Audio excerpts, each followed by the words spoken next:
So hi guys, welcome back to my to videos. तो इस video में दोस्तों डिस्कस करने वाले हैं यहाँ पर कुछ इंपॉर्टेंट कंपनीज़ को और उनसे रिलेटेड कुछ इंपॉर्टेंट अपडेट्स हैं जिसकी बात करेंगे इस वीडियो में। तो चलिए दोस्तों वीडियो की शुरुआत करते हैं। सबसे पहली कंपनी को डिस्कस करते हैं। पहली कंपनी का नाम है वारी एनर्जीज लिमिटेड। बट इसको डिस्कस करने से पहले दोस्तों, अगर आपने अभी तक चैनल को सब्सक्राइब नहीं किया है तो चैनल को सब्सक्राइब करके बेल आइकन को प्रेस कर लो ताकि आने वाली जितनी भी अपडेट्स हैं उन सभी अपडेट्स का नोटिफिकेशन आपको सबसे पहले मिल सके। और दोस्तों वीडियो को शुरू करने से पहले एक छोटा सा डिस्क्लेमर भी मैं आपको देना चाहूँगा कि जितनी भी कंपनी से रिलेटेड अपडेट्स एंड न्यूज़ होगी वो सारी अपडेट्स को जो मैं शेयर करूँगा आपके साथ वो सिर्फ और सिर्फ एजुकेशन पर्पज़ के लिए, सीखने के लिए है। तो इसको किसी भी तरह का बाय सेल रिकमेंडेशन मत समझना, आप खुद का रिसर्च और एनालिसिस भी कर सकते हैं। तो चलिए दोस्तों वीडियो की शुरुआत करते हैं। सबसे पहले बात करते हैं वारी एनर्जीज से रिलेटेड कुछ इंपॉर्टेंट अपडेट्स के बारे में। सो दोस्तों अगर आज के दिन की बात करें तो वारी एनर्जीज फिलहाल कुछ न्यूज़ की वजह से फोकस में है। कुछ लोग के लिए न्यूज़ बड़ी है तो कुछ लोग के लिए न्यूज़ छोटी है। बट अगर स्टॉक उस चीज़ की वजह से फोकस में है तो उसके बारे में जानना इंपॉर्टेंट बन जाता है, भले किसी को बड़ा लगे तो किसी को छोटा लगे। अब इंपॉर्टेंट चीज़ ये है कि न्यूज़ क्या है। तो देखो दोस्तों, यहाँ पर मेंशन किया गया है कि वारी एनर्जीज आज के दिन फोकस में इसलिए है क्योंकि वारी एनर्जीज की एक कंपनी है, नाम है इंडो सोलर लिमिटेड। उसमें आज के दिन ओएफएस की अनाउंसमेंट देखने को मिली है। और ओएफएस की जब न्यूज़ आती है तो इसका मतलब यही है ना कि कंपनी के प्रोमोटर स्टेक अपना बेचने वाले हैं। अब इस कंपनी के जो प्रमोटर हैं वो और कोई नहीं, वारी एनर्जीज ही है। वारी एनर्जीज फिलहाल प्लान कर रही है 1.15% स्टेक सेल करने का इंडो सोलर लिमिटेड में वाया ओएफएस। अब देखो यहाँ पर और भी डिटेल्स आपको मेंशन देखने को मिलेगा कि वारी एनर्जीज इकलौती प्रमोटर है इस कंपनी के। इसके 4.76 लाख शेयर्स ये बेचना चाहती है ओएफएस के ज़रिए। अब इंडो सोलर लिमिटेड के बारे में जान लेते हैं ताकि हमें ये समझ आ सके कि ये जो सेल होगा स्टेक, इससे वारी एनर्जीज के पास कितना रुपए आने वाला है। तो देखो दोस्तों, इंडो सोलर की बात करें तो ये कंपनी इतनी बड़ी नहीं है कि वारी एनर्जीज इसको लेकर छाती पीटना शुरू कर देगी। कहने का मतलब यहाँ पर यह है कि वारी एनर्जीज इस कंपनी को ओन करती है। ये कंपनी का जो बिज़नेस है वो वारी एनर्जीज वाले फील्ड में ही है। बट ये कंपनी की जो प्रोडक्शन फैसिलिटीज़ है वो शट डाउन है क्योंकि कंपनी ने बैंकरप्सी फाइल कर रखा है। सोलर सेल्स की मैन्युफैक्चरिंग करती है, सेम बिजनेस है, बट बैंकरप्सी फाइल कर रखा है, प्रोडक्शन फैसिलिटीज शट डाउन है। इसका मतलब ये है कि कंपनी का होना ना होना वारी एनर्जीज के लिए बराबर है। अब ये कंपनी के जो मार्केट कैप है वो 123 करोड़ का है। क्लियर, 1.15% स्टेक वारी एनर्जीज इसका बेचने वाली है, जिसको अगर करोड़ में कन्वर्ट करें तो 1.4 करोड़ रुपए होगा। अब 1.4 करोड़ रुपए अगर होगा तो 1.4 करोड़ रुपए से वारी एनर्जीज तो नेक्स्ट लेवल कंपनी तो नहीं बन जाएगी। उसका पर डे का भी अगर खर्चा देखोगे तो हो सकता है इससे ज़्यादा ही आपको देखने को मिले। अब दोस्तों वीडियो में आगे बढ़ने से पहले बात कर लेते हैं एक फ्री व्हाट्सएप ग्रुप के बारे में, जिसको चाहो तो आप ज्वाइन कर सकते हो। इसका लिंक आपको डिस्क्रिप्शन में देखने को मिल जाएगा। अगर आप स्टॉक मार्केट में नए हैं, मार्केट को सीखना चाहते हैं तो इस ग्रुप में आप आ सकते हैं। यहाँ पर काफ़ी सारी चीज़ें आपको मिलती हैं जो कि मार्केट को सीखने में काफ़ी ज़्यादा आपको हेल्प करेंगी। उसके अलावा दोस्तों अगर मार्केट से रिलेटेड अपडेट्स की बात करें तो वो भी आपको यहाँ पर बिल्कुल फ्री ऑफ कॉस्ट मिलता है। डिस्क्लेमर है, किसी को भी 1 रुपये देना नहीं होगा, बिल्कुल सभी चीज़ आपको फ्री ऑफ कॉस्ट मिलती हैं। साथ में दोस्तों स्विंग कॉल्स भी मिलती हैं आपको, जो कि शॉर्ट टर्म, मिड टर्म और लॉन्ग टर्म में आपके लिए बेनिफिशियल रहती हैं। तो इस ग्रुप को ज्वाइन करना चाहते हैं, लिंक आपको डिस्क्रिप्शन में दिख जाएगा। लिंक के थ्रू जाकर इस ग्रुप को ज्वाइन कर सकते हैं, बिल्कुल फ्री ऑफ कॉस्ट है।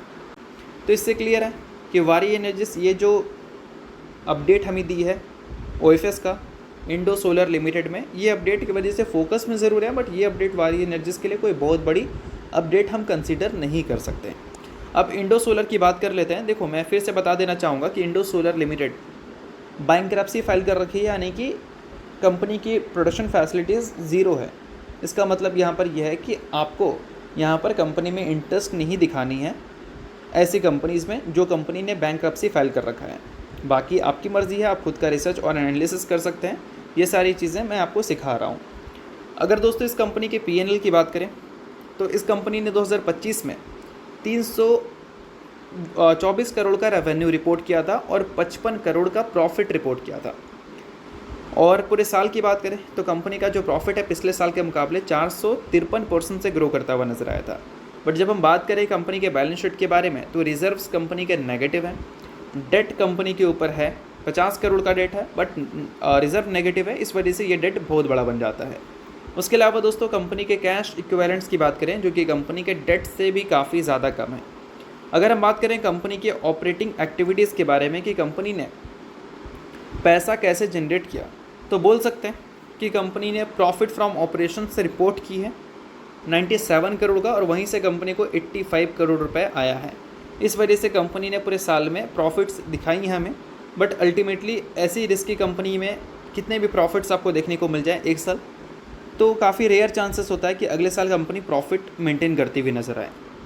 तो ये सारी चीज़ें आप नोट कर सकते हैं, सभी चीज़ें सिर्फ एजुकेशन पर्पज़ के लिए, इसको आप बोल सकते हैं अपने नॉलेज पर्पज़ के लिए और नोट डाउन कर सकते हैं। तो चलिए दोस्तों बात करते हैं अब अगली कंपनी के बारे में। सो अगली कंपनी का नाम है आरती इंडस्ट्रीज़ लिमिटेड।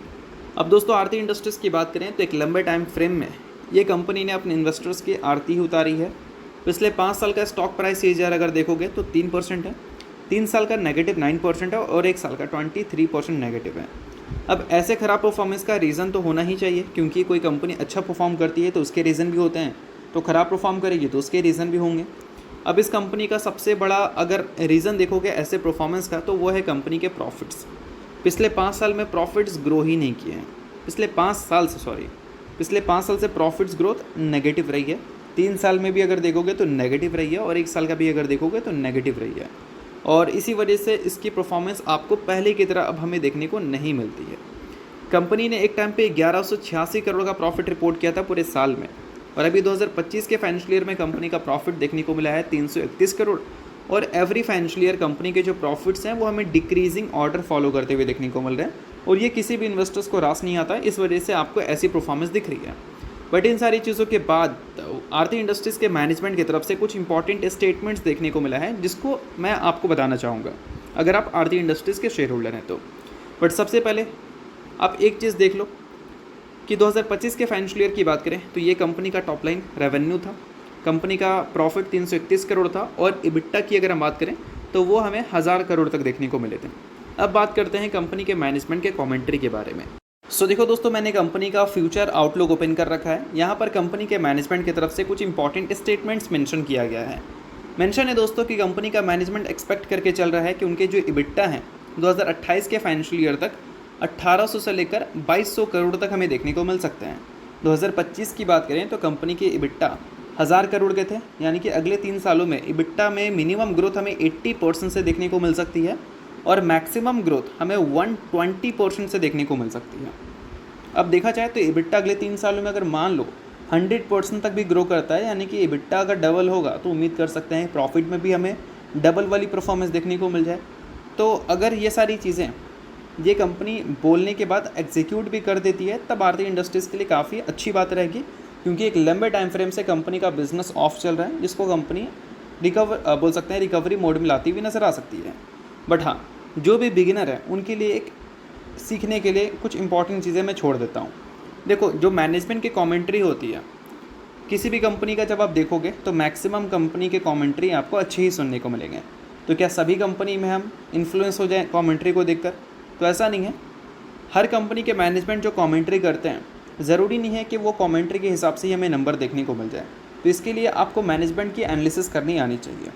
आप और भी काफ़ी सारे मोड से कर सकते हैं, बट मैं आपको सिंपल सा एक चीज़ बता देता हूँ कि आप किसी भी कंपनी को जब ट्रैक करते हो और मैनेजमेंट की कमेंट्री को नोट करते हो, तो आप ध्यान रखना कि पहले जो मैनेजमेंट ने बोला था क्या उस हिसाब से मैनेजमेंट ने वो सारा चीज़ें अचीव की हैं, और की हैं तो ठीक है, और नहीं की हैं तो फिर आप ये मान के चल सकते हैं कि मैनेजमेंट कमेंट्री तो बुलिश करती है, बट उस कमेंट्री के हिसाब से हमेशा उसके जो नंबर्स हैं वो नहीं आते हैं। तो इन सारी चीज़ों को देखकर सीख सकते हैं आप कि कमेंट्री तो बुलिश है, बट एग्जैक्ट क्या नंबर वैसे आ सकते हैं, इसके लिए आप कंपनी के पास्ट रिकॉर्ड को देख लेना। फिर से बता देना चाहूँगा, किसी भी तरह का रिकमेंडेशन नहीं है, सभी चीज़ें मैं आपको सीखने के लिए बस बता रहा हूँ। तो चलिए दोस्तों, बात करते हैं अब अगली कंपनी के बारे में। सो अगली कंपनी का नाम है CDSL, यानी कि central depository services India limited. अब दोस्तों, अगर आज के दिन की बात करें तो CDSL थोड़ा फोकस में आ चुकी है। फोकस में आने का सबसे बड़ा रीज़न यहाँ पर यह है कि एक और कंपनी के IPO की बज़ हमें सुनने को मिल रही है। अब ये कंपनी है NSDL, जिसके पिछले 2 महीने की परफॉर्मेंस अगर देखोगे तो इसके अनलिस्टेड शेयर्स में आपको 50% की तेज़ी देखने को मिल रही है। अब ऐसा इसलिए हो रहा है क्योंकि उम्मीद है कि NSDL के जो IPO हैं वो हमें जल्दी आते हुए नज़र आ सकते हैं। अब दोस्तों, NSDL की अगर IPO हमें देखने को मिलते हैं तो ऑब्वियस सी बात है कि इंटरेस्ट लोगों का रहेगा ही, क्योंकि NSDL कोई छोटी कंपनी तो है नहीं। CDSL की तरह ये भी एक डिपॉजिटरी, और पिछले 5 सालों की बात करें तो डिपॉजिटरी का बिज़नेस काफ़ी ज़्यादा अच्छा किया है। तो इस वजह से NSDL फोकस में तो ज़रूर रहेगी अपनी IPO के टाइम पे। बट NSDL जो पिछले 2 महीने में परफॉर्मेंस डिलीवर की है IPO की बज़ की वजह से, उस केस में क्या है कि वैल्यूएशंस इसके थोड़े से बड़े होंगे, और वैल्यूएशन जब किसी एक कंपनी के बढ़ते हैं तो उसके कॉम्पिटिटर के भी बढ़ते हैं। तो इस चीज़ को आप थोड़ा सा ध्यान में रखना। पिछले कुछ टाइम में जो CDSL की अच्छी परफॉर्मेंस आ रही है उसका एक बहुत बड़ा रीज़न मार्केट है, और दूसरा एक काफ़ी बड़ा रीज़न आप NSDL के IPO को भी दे सकते हैं। बट एक शॉकिंग चीज़ है दोस्तों कि हमेशा हमें सुनने को मिलता ही है कि CDSL बड़ी है NSDL के मुकाबले, बट 2025 की अगर हम बात करें तो कंपनी के जो रेवेन्यू है NSDL के वो 1420 करोड़ हमें देखने को मिले थे, और ईयर ऑन ईयर बेसिस पे 12% से ग्रो करते हुए नजर आए थे। और वही CDSL की बात करें तो इसके ग्रोथ रेट हमें NSDL के मुकाबले ज़्यादा देखने को मिली थी। 33% से इसके रेवेन्यू में ग्रो होते हुए नजर आए थे, बट इसके रेवेन्यू 1082 करोड़ के थे। मार्केट शेयर के हिसाब से अगर हम देखें तो CDSL बड़ा मार्केट शेयर ओन करती है डिपॉजिटरी मार्केट का, और NSDL उससे कम ओन करती है, but according to revenue NSDL ज़्यादा है CDSL के मुकाबले। अब ये मैं इसलिए बोल सकता हूँ, मतलब इसके रीज़न्स मैं आपको दे सकता हूँ। अब देखो CDSL और NSDL के मुकाबले, CDSL और NSDL को अगर कंपैरिजन करें तो NSDL थोड़ी पुरानी कंपनी, ज़्यादा पुरानी भी नहीं बोल सकते, 4-5 साल का ही फ़र्क होगा। NSDL पुरानी कंपनी है, CDSL उसके बाद आई है। तो इसको एक टाइम पे अगर हम हटा दें, अगर कोविड से पहले की बात करें तो इस मार्केट की जो सबसे बड़ी मार्केट शेयर ओन कर रखी थी वो NSDL ही ओन कर रखी थी। कोविड के बाद CDSL का परफॉर्मेंस हमें ज़्यादा बेटर देखने को मिला, क्योंकि जो डिस्काउंट ब्रोकिंग है उन सभी ने CDSL को चूज़ किया था इस वजह से। तो इस वजह से CDSL को एक बड़ा मार्केट शेयर गेन करने में आसानी हुआ। बट हम बोल सकते हैं कि पहले वाले जितने भी बड़े बड़े इन्वेस्टर्स थे वो NSDL को ही बोल सकते हैं अपनी डिपॉजिटरी की तरह दिखते हैं क्या, मतलब उनकी डिपॉजिटरी बोल सकते हैं NSDL ही है। तो NSDL की जो होल्डिंग्स हैं वो CDSL के कंपैरिजन में काफ़ी ज़्यादा बड़ी है। इस वजह से मैक्सिमम टाइम आपको जो रेवेन्यू दिखते हैं पूरे साल का वो NSDL के ज़्यादा दिखते हैं CDSL के कंपैरिजन में। तो आई होप आपको ये चीज़ें क्लियर हो गई होंगी कि CDSL के पास मार्केट शेयर ज़्यादा है, बट फिर भी CDSL का जो रेवेन्यू है वो कम है NSDL के कंपैरिजन में। तो इस चीज़ को थोड़ा ध्यान में रखना। बाकी कंपनी दोनों ही ठीक है, किसी भी तरह का रिकमेंडेशन नहीं है, जो भी सारी चीज़ें हैं वो सिर्फ और सिर्फ सीखने के लिए है। तो चलिए अब बात करते हैं अगली कंपनी के बारे में। अगली कंपनी है दोस्तों Ashok Leyland limited. Recently company ने Q4 के रिजल्ट पब्लिश किया था, उसके साथ कंपनी ने 1:1 के रेशो में बोनस भी इशू किया था। अब 1:1 के रेशो में बोनस इशू किया था, इसका मतलब एक शेयर के बदले कंपनी आपको एक शेयर एक्स्ट्रा दे रही है बोनस के तौर पर। अगर आप इस कंपनी के शेयर होल्डर हैं तो बेशक ये न्यूज़ आपके लिए इंपॉर्टेंट है। शेयर होल्डर नहीं है, इग्नोर कर सकते हैं, न्यूज़ थी इस वजह से मैंने बता दिया, बाकी किसी भी तरह का ये रिकमेंडेशन नहीं है। तो चलिए दोस्तों ये वीडियो यहाँ तक था। आपको करता हूँ, वीडियो आपको अच्छा लगा होगा, चलो लाइक कीजिए, पहली बार सब्सक्राइब कीजिए। वीडियो के लिए बहुत बहुत शुक्रिया।